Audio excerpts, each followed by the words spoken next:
Good morning. Of expense. This essay is a guide to show us how should we manage our financial matters.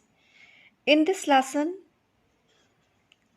the author instructs the readers to be discreet spending money. He wants them to spend only a fixed portion of their income to avoid future uncertainties.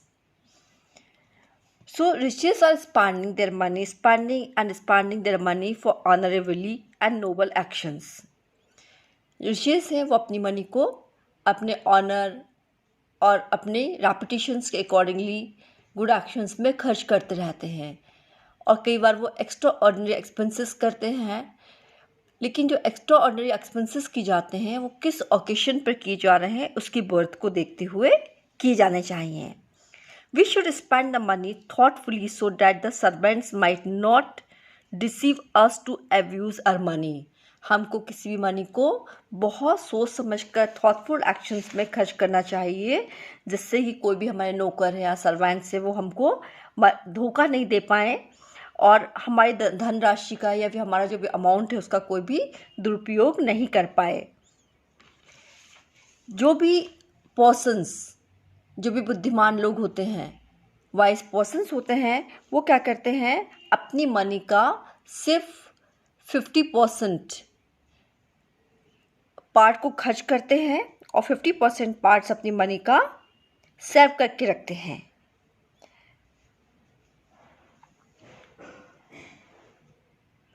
इसलिए हमको जितनी हमारी income है उससे हमें 0.5% amount को ही खर्च करना चाहिए।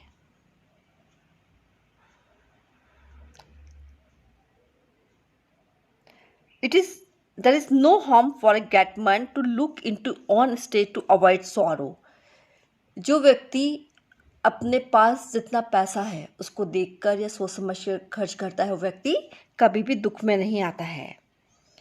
If we are plentiful in some kind of expense, we must be frugal into certain other kinds. He who is plentiful in expense of all kinds will meet decay. Hostfully clearing one's estate hurts one great deal. It proves disadvantages.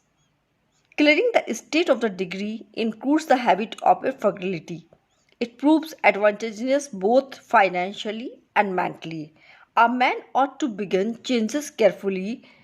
It is not silly to be curtail pretty charges in comparison of stopping of pretty earnings. देखिए, कोई भी व्यक्ति अगर अपने पैसे को amount को ध्यान से खर्च करता है तो किसी व्यक्ति को कोई भी हानि नहीं होती है। लेकिन अगर हम खर्च करने में खुले हाथ से खर्च करते हैं तो हमें दूसरे खर्चों में भी कहीं ना कहीं स्टॉप करना चाहिए, रोक लगाना चाहिए। यदि जो व्यक्ति सभी खर्च हर तरह का खर्च अगर खुले हाथ से करता है तो व्यक्ति बर्बाद हो सकता है। अगर हम किसी भी अपनी भू संपत्ति है या फिर किसी भी ज़मीन का जल्दबाजी में हम सौदा करते हैं तो बहुत दुख का कारण बन जाता है। इसलिए बहुत चीज़ को सोच समझ कर ही खर्च करना चाहिए और शांति के साथ किसी भी चीज़ को परचेस करना चाहिए।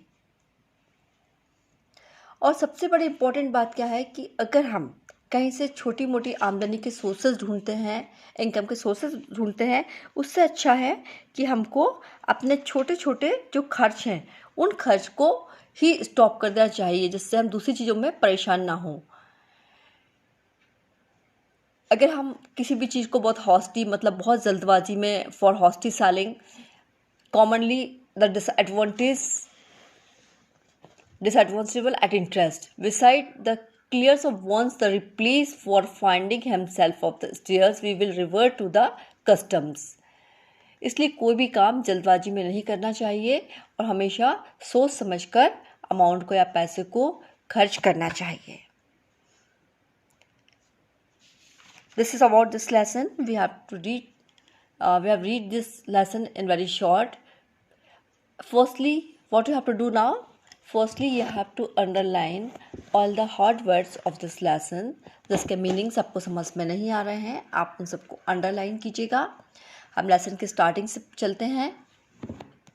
Worth, this is the spending, खर्च करना, आपको मालूम है। वर्थ मतलब किसी चीज़ की कीमत, उसके लायक होना। अनडूइंग, अनवांटेड, जिन काम को नहीं करना चाहिए। नेक्स्ट आप किसी हार्ड वर्ड पे आइए, कौन सा आपको डिफिकल्ट लग रहा है। दिस इज स्टेट, स्टेट मतलब आपकी जो भी संपत्ति है। कंपास, किसी भी बाउंड्रीज से घिरी हुई कोई भी चीज़ होना, घिरा होना, या फिर कोई लिमिटेशंस होना। रिसिट मतलब धार, जिसके पास होता है, कोई भी चीज़ रखने वाला।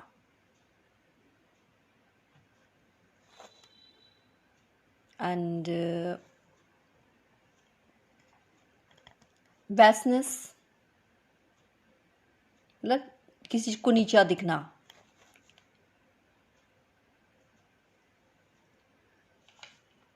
जो भी आपको हार्ड वर्ड समझ में आते हैं उस पर अंडरलाइन कीजिए। हम उसको डिस्कस करेंगे। प्लेंटीफुल मीन्स अतः, बहुत ज़्यादा।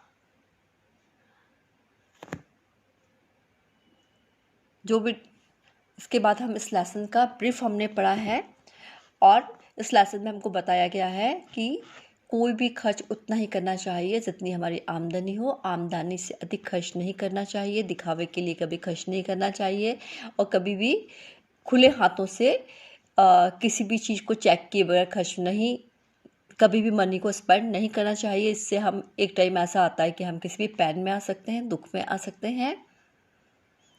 और अगर हम छोटे मोटे अर्निंग के साधन ढूंढते, इससे अच्छा है कि जो अननेसेसरीली स्पेंडिंग से जो खर्च हैं उसको हम स्टॉप कर दें, वो हमारे लिए ज़्यादा बेनिफिशियल होता है।